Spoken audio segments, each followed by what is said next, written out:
Glad to have everybody here. I've got a piece of what is white construction paper. Now, we're doing some watercolor activity today, and it's always great to have watercolor paper, but I wanted to demonstrate that you could also have just white construction paper. Okay, great. All right, so I have white construction paper because it's very inexpensive and you can still do what we need to do with this. So I'm going to do some watercolor demonstration. Then we're going to bind our books that have all the ephemera in it. And then we'll go back to our watercolor because hopefully it will have dried. So what I'm using are very earth tone watercolors. I'm going to use basically a brown, a Payne's gray, and maybe a little bit of gold. I'll keep this here so you can see. Maybe I'll move it up here. And then I've got a fan brush. I've got this kind of old brush. The older, the better. And then I've got a smaller watercolor brush. We've also got two white pens, one with a smaller tip, one with a big wide tip. I've got two brush pen markers in black, and then I've got a black paint pen. So that's everything. If at any point you cannot see me, just let me know and I'll try to pull in, but you should have a good view of my screen at this point. This is my swatch so that I know what I'm using. And here we go. The first thing I've also got water and I've got paper towel because we'll need to wipe off every once in a while. Okay, so you're going to just with your big brush get a lot of water on there, and then I am being very intuitive with this. I am not, kind of coming up with a pattern. I'm just using my brush to investigate all four corners of the paper, and that's it. So that's all I'm going to do with that. And then I'm going to go to my colors. I'm going to start with a very dark brown. And let's see, that's going to be this color right here. It doesn't look like it's the darkest brown, but it really is. And as I dip into the brown, I'm just going to go through all the areas where I've placed the water. And as you can see, it's pretty wet. So when you went through it, it should have been very wet. You can still add water. It's not too late. But I'm just hitting any area that's got water in it. And I'm trying to have a good saturation of color. So I'm really making sure, and if I've got too much water, that's when I can use my paper towel. I'm trying to make sure that I'm really getting it on there. And there should be lighter areas and darker areas. Let's see, I'm going to just move around. And now, because this isn't watercolor paper, it is going to move and buckle, and that's okay. Don't worry about this, because this should just be something that comes very free, very easy. You're not trying to paint a landscape or anything. You're being very free and easy with your movements.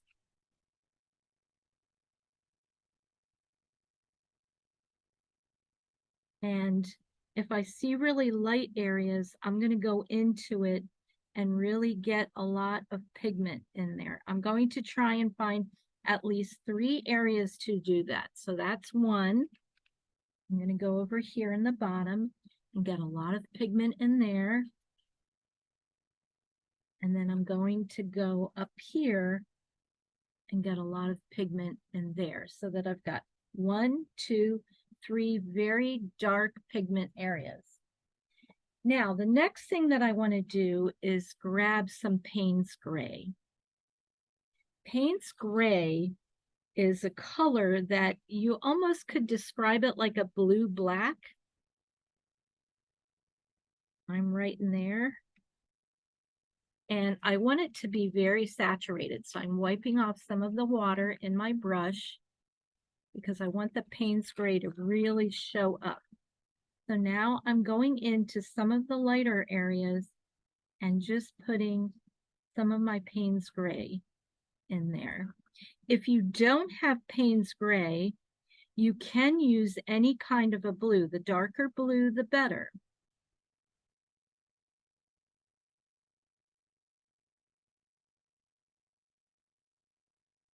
And again, I'm going to make sure that I have at least 3 areas that can help to anchor.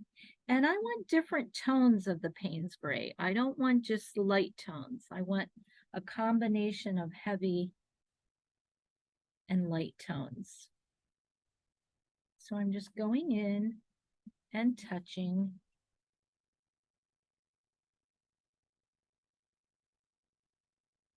And so now I've got some medium values. I've got some light values. I'm going to rinse off. And now I want to get some very light values. And I want those light values to be in kind of a black, but if you have a gray, you can use your gray. I'm going to mix on my palette here so that I know it's very light. And just go through and have some light values.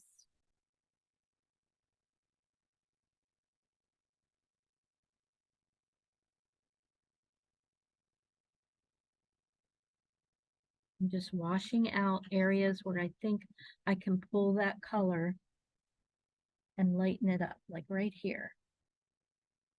I can lighten that up. I want to get rid of my dark values. I just want to lighten some areas up so that I really have a variety.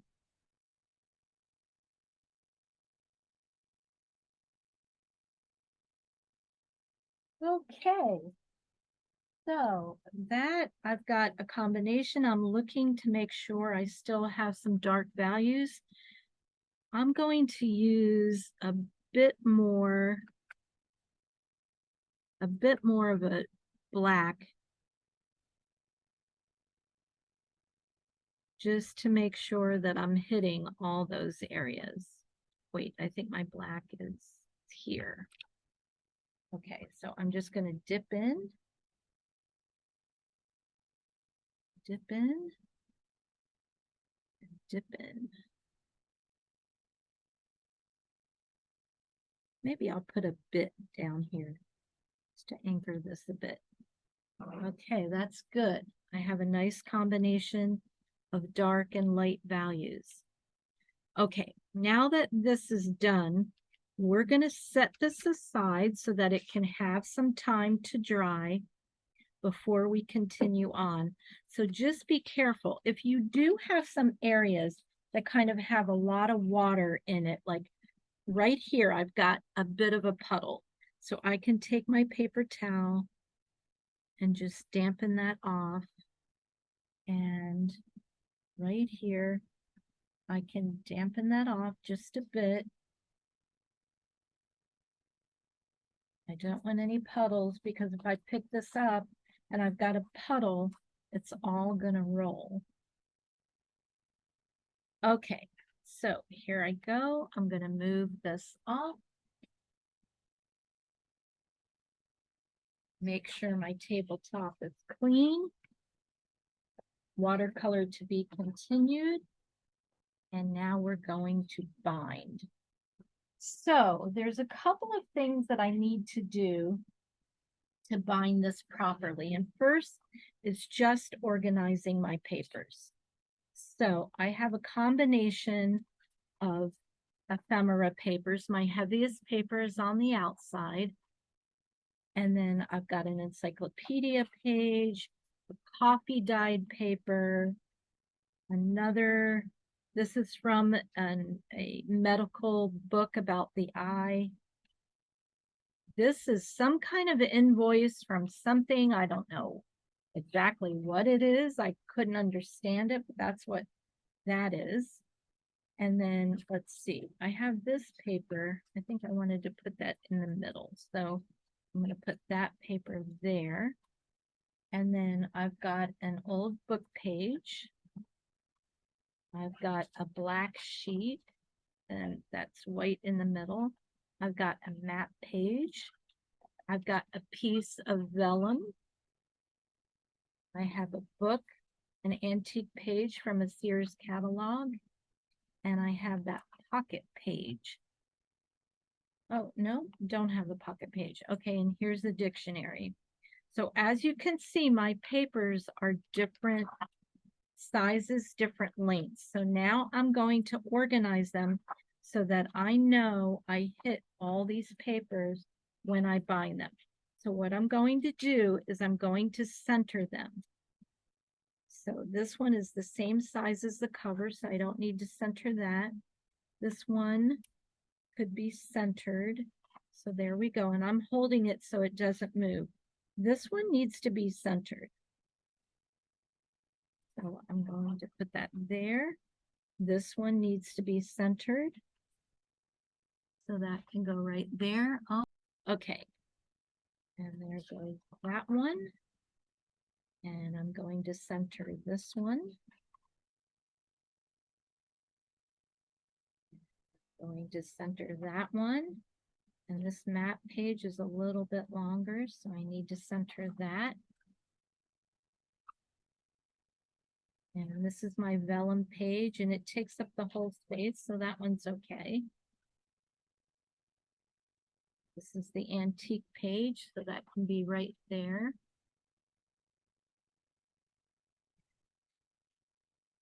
There's my magazine page.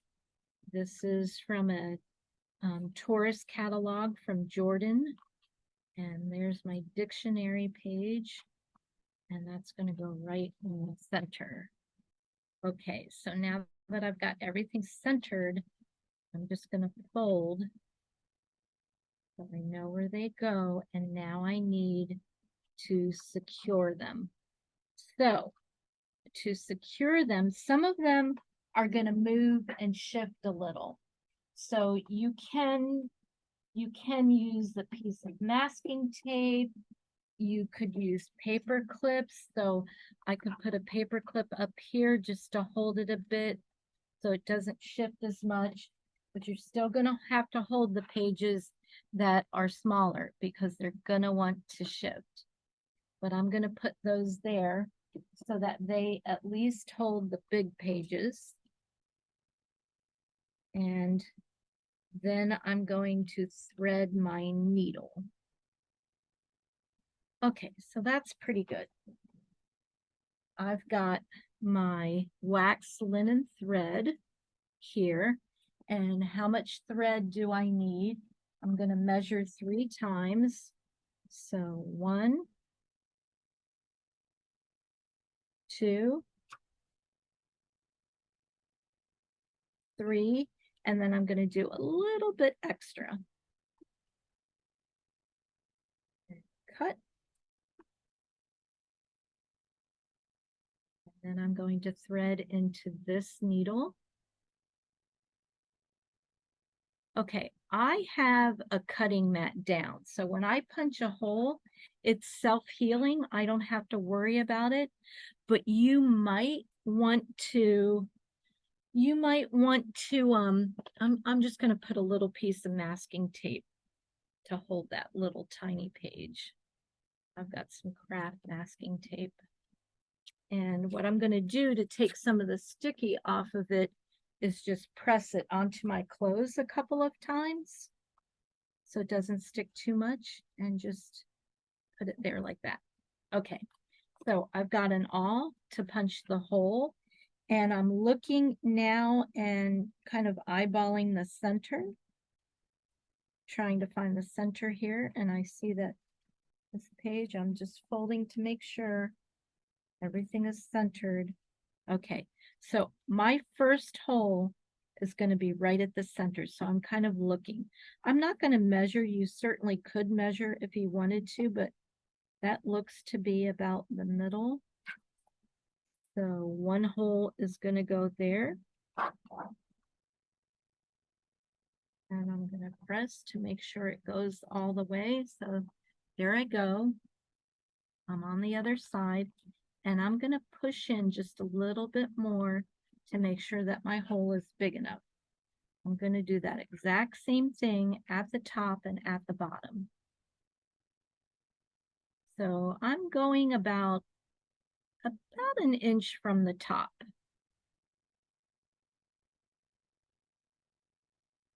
Pressing the hole and then going in. And I'm going to do the same thing on the bottom. About an inch away.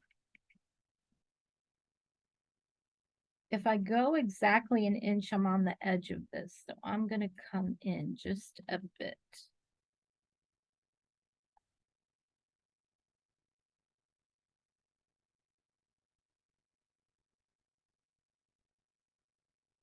And I'm through. And now it's time for the needle. So here I go. Here's my needle. I'm going to go in through the center hole, just like that. And then I'm going to leave a tail like that, about that wide. And then I'm going to go to the top hole and go through the top hole. So there I go. Now that I'm through the top hole, I'm going to come all the way down to the bottom hole and go in. At the bottom hole.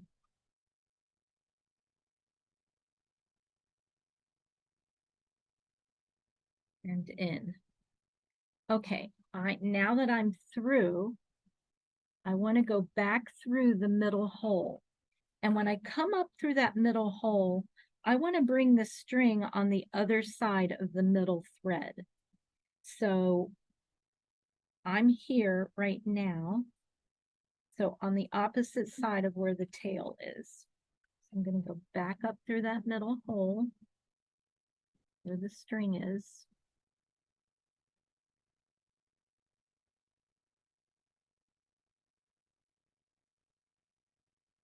And I'm just going to make sure that I'm on the other side of the string. So here I go.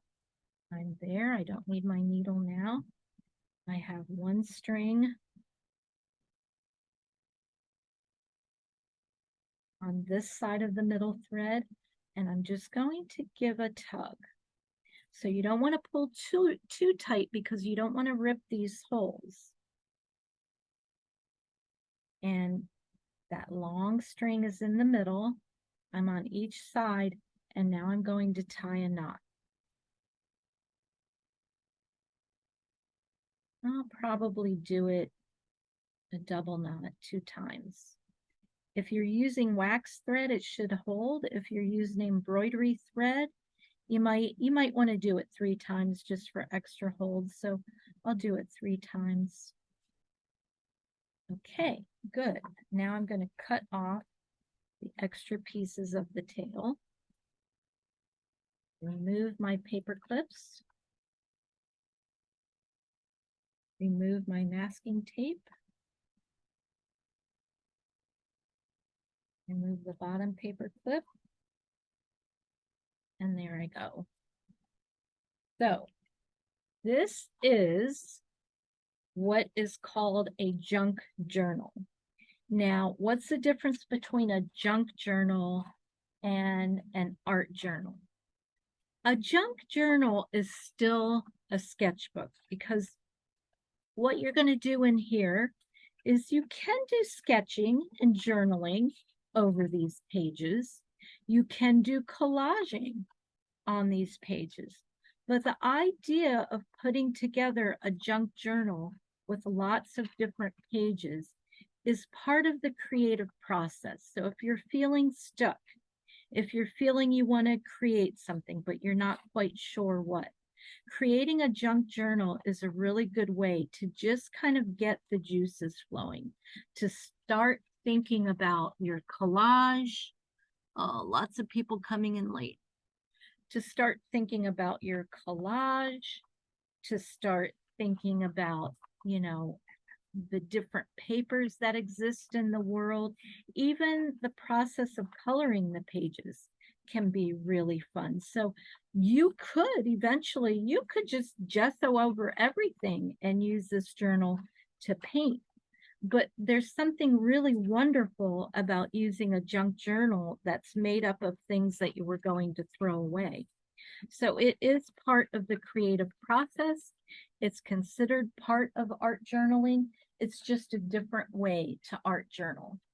Now I'm going to show you another journal that I have, and this is a journal that I'm going to maintain all through this class. I'm going to measure, I think it's 4.5 by 4.5. I found this journal on Amazon and it's really inexpensive, so I had to get it. The pages are very sturdy, which is good for an art journal. Pages are very, very sturdy, and I feel like I could apply almost any medium on these pages, and we'll be doing that through the course of this class. So that's a journal. And then I think I showed you last week my art journal that I work in. You could also make, and we will eventually make, an art journal that has pages like this. You could also buy a journal that has watercolor pages if you think a lot of the journaling that you want to do involves watercolor. So there's lots of different ways, lots of different sketchbooks that you can have, or journals that you can have for the journaling process. The type of journal you have is not important. It's the fact that you are engaging in the creative process in a journal that is important. So don't focus so much on what your journal looks like. You could actually take a bunch of empty pieces of paper and fold them in half, and that could be a journal. What's important is that you are trying things. You're engaged in the creative process. You're not trying to create anything. This isn't a product.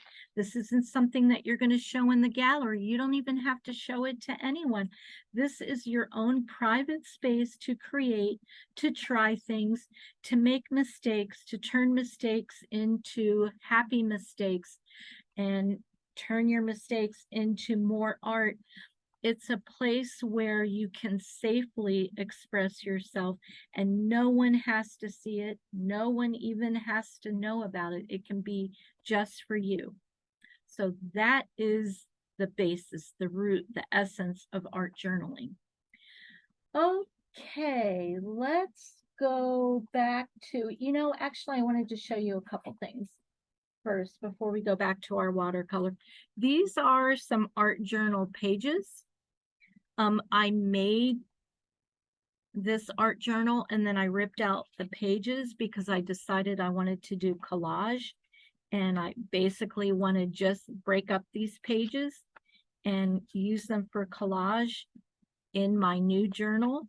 So I'm just showing them to you because everything that we create, including our watercolor page today, we can use in our journal. So it's a combination of ink and watercolor, collage, lots of collage. I love collage. Paint pens, fine line markers, text, all kinds of things. So, okay, that's it about art journaling. Let's go back to the watercolor. Here's my watercolor. It's pretty dry now. It's not too wet. Okay, so I am going to go on to what else we can do with this now that we have this basic watercolor. And I'm going to bring in my pens now.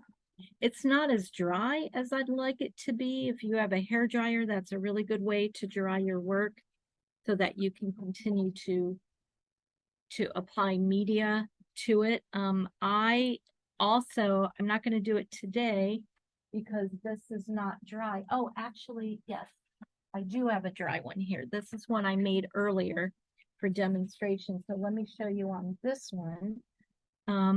If I go into my watercolors, one thing that I really like to add to these background watercolor pages are speckles. So I'm going to use my fan brush. Let me just wet my watercolors. I'm going to wet them. And I'm going to use my fan brush to get paint on the ends of the bristles. And then I'm going to speckle by just hitting my fan brush against something hard so that I can add a different texture to this. Back into the paint. I love how speckles look. Grab some more paint. I'm using a black to do my speckles, but you could use any color. Just make sure you're sitting away from it so you don't get it on yourself.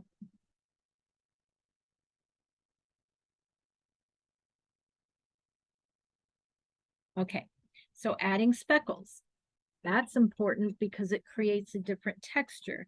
And when you're creating watercolor pages or any kind of pages for your journal, it's good to have lots of different kinds of texture on there. You can't be too busy. So, okay, let me switch to the one that's kind of wet.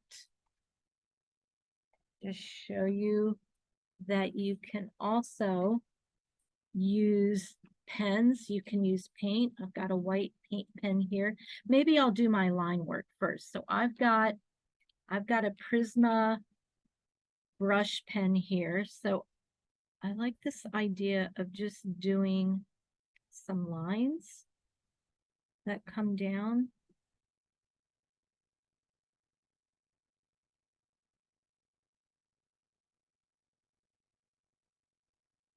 I love adding lines to work.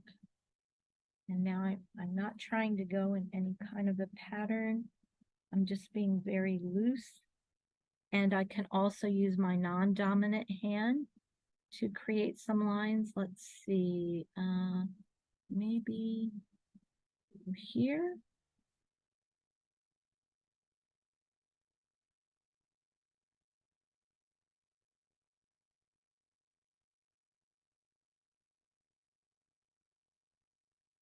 And the marker that I'm using has a brush tip on it. So that, and you could use a fine paintbrush for this. You don't have to use a marker. You could use a crayon for this. Let's see, where else? I want to do some smaller, just dashes. You could use a Sharpie.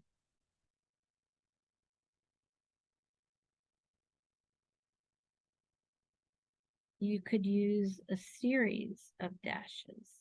Dashes are great.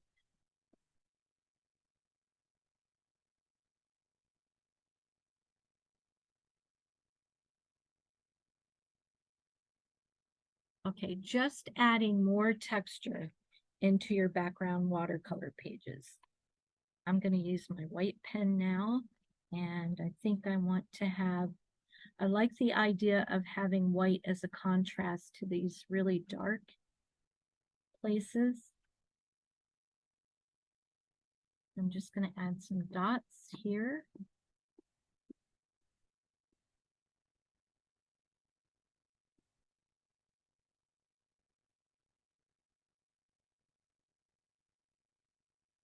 And then another place, maybe right here in the corner.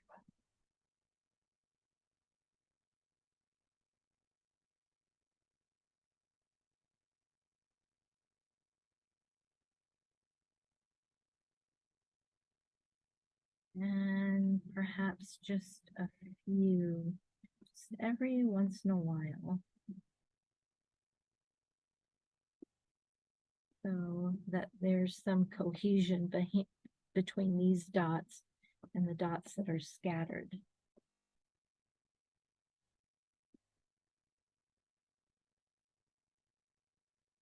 And now I want, I said about the texture. So now I want to get a little bit different texture in here.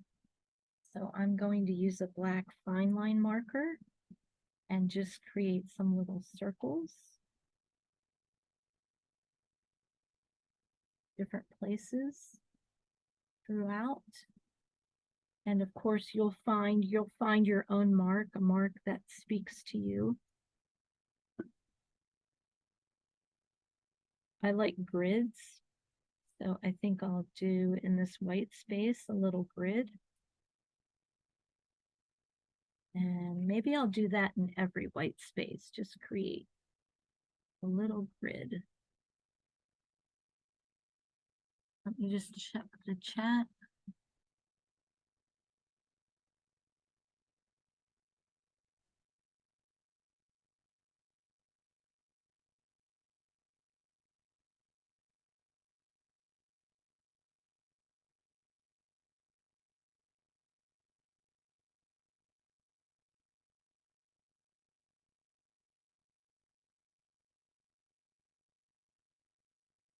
Okay, a few more circles. I'm not doing them on the really light areas because I want it to be something that blends in just a little bit.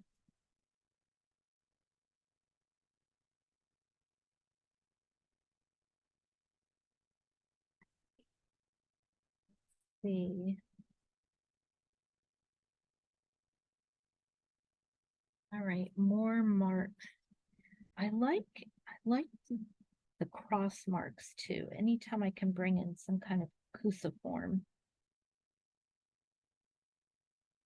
I love the cruciform just as just a basic mark that adds texture and interest.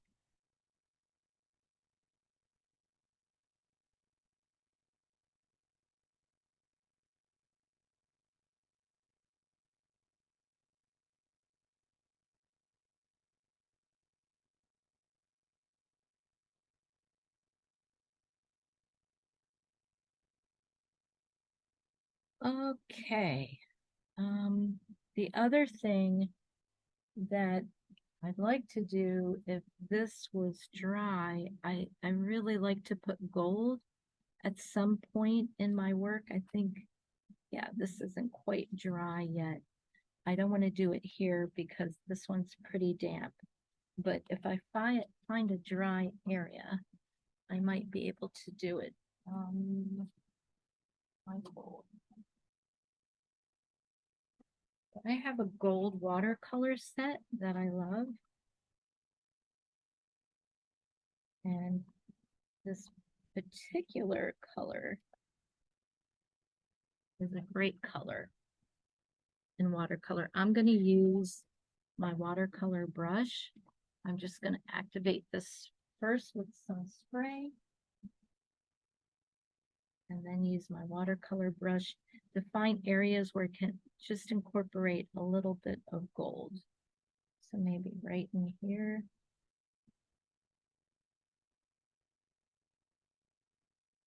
Right here. Yeah, it's not smudging, so dry enough.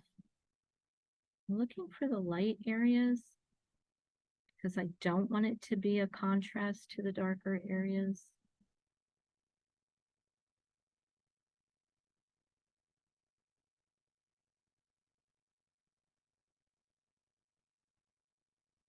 Just kind of like a surprise when the light hits it, but I am also trying to hit all four corners. I'm trying to make sure that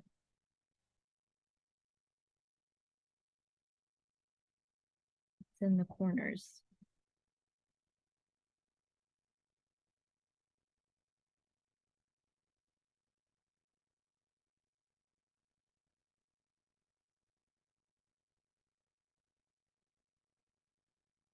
Okay, I think that's enough. Maybe a little here. And the empty white spaces.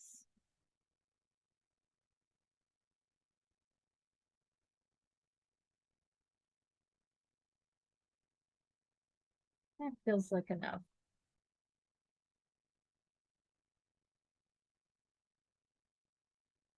Okay, and then one final thing, and that involves a stencil that I have. Let me see if I can find the right side of it. Okay, I painted one side of it with soapy water so that it would take the watercolor. I think it's this side. Yeah, okay, so I'm going to set that aside and then show you how you can use a stencil in your work. Now, if it was me, and I didn't have a stencil, I would find something around the house, like bubble wrap. Watercolor generally does not stick to plastic, but if you paint the surface of whatever you use with some soapy water, the watercolor will stick to it. So let's just see if I do have the right surface. And I'm going to go with black. And I'll be able to tell because it'll stick. Yep, okay. So I'm going to paint my stencil with some black. If you've got bubble wrap, you could do this with bubble wrap at home. But I'm just painting it. And then I can take this and set it down and press. Pick it back up and then add texture that way. So I'm going to do some more.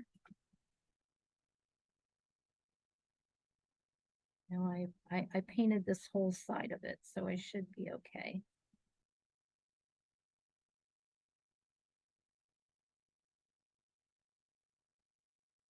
Really getting it on there.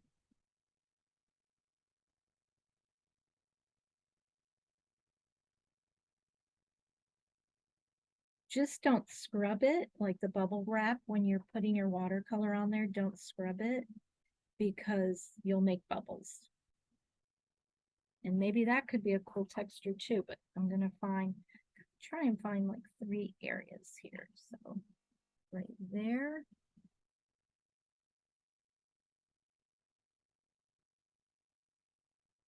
And we do a little bit more here.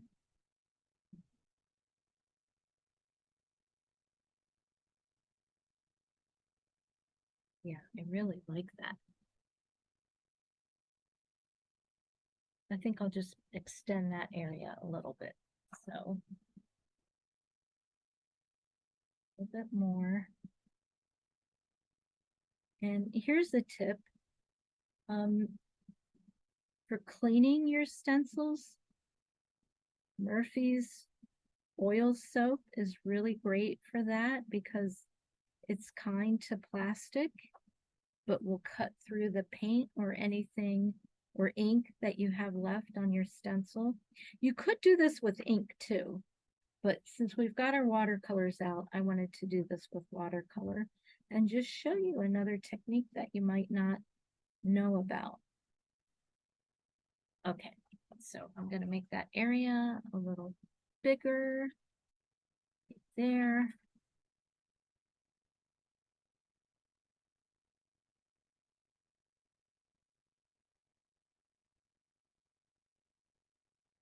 Okay, very nice. Okay, so that is, oh, and this is dry now. Okay, so that one's dry.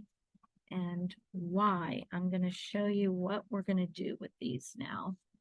I'm going to put a few more marks on this. Alia, would you do me a favor, please, and cut that into 4 pieces? Thank you. All right, let me do some line work on here. Let me do some white.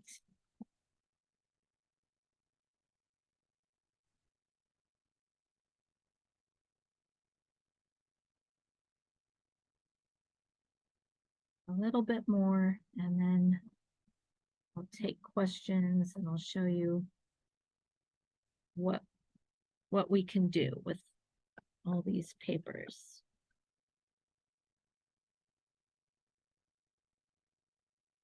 And it's nice if you are doing dots. It's also nice to just break it up. Like here I have a fine tip, so I can change it up, or I can do big dots.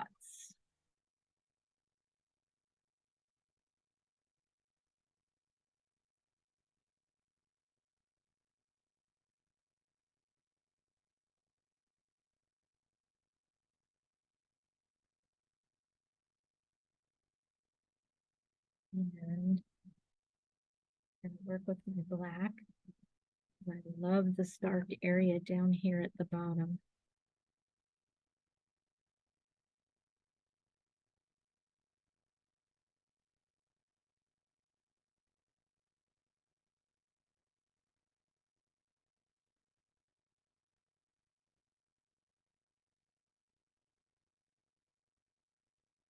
I don't know what I do with Alia. She solves all my technical problems. She's on hand. Thank you, Alia. Okay, so let me show you. That one piece that you saw has now become 4 pieces. Cutting it up is really important. Cutting up what you've created is really important, because if you don't cut it up, then you find it difficult to kill your darlings. Let me see if I can turn the light off. So now it's very yellow. I don't know. Y'all can let me know in the chat if that's better or not, but I'll see if I can bring it up close. So see, now this is a separate piece. It's not one big piece. And why it's important to cut up this work is because then you can look at it from a different perspective, and it can help you when you do your collage. Because sometimes it's hard to rip something that you've just made. Like if I take this, this feels like a really good section to use in a collage. I like even maybe ripping this part and having this as a separate piece in a collage. I could even take the pieces from this and, looking at them differently, find ways to collage them onto another work.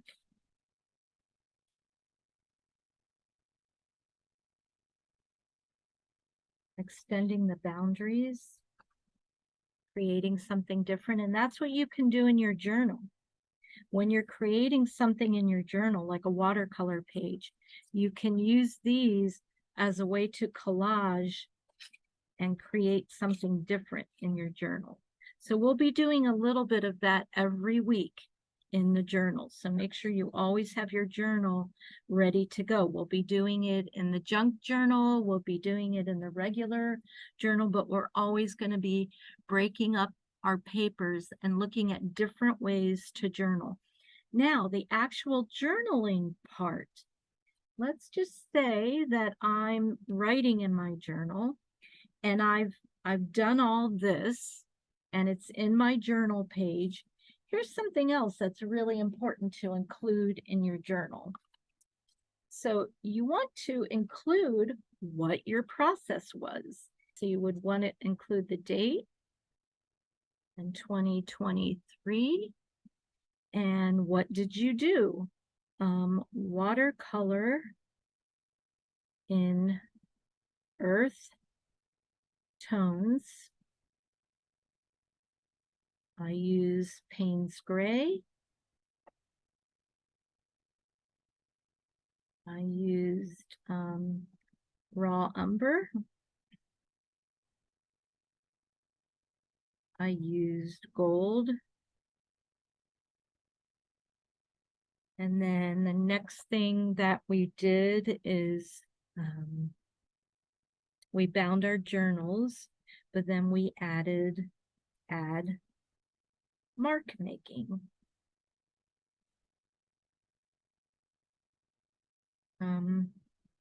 Black pit pen,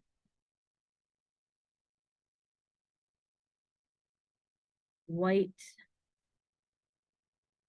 paint pens.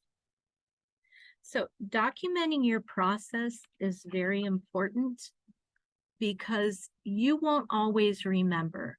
When you're on page 50 of your art journal, you may not remember what you used or what you did on page 3. The other reason that this is extremely important is because your journal is your archive.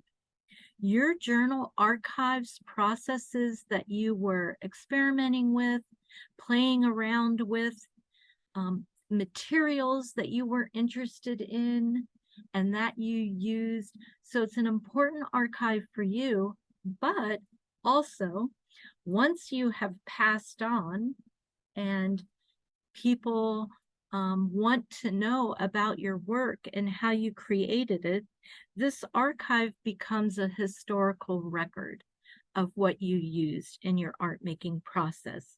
So don't minimize the recording of your process and make sure you do it each and every time right after you create it. So I know that we're not working in our sketchbooks tonight, but going forward, we'll want to do that every time. Okay, so that concludes the art making part of today. Thank you, everyone. Thank you. Thank you.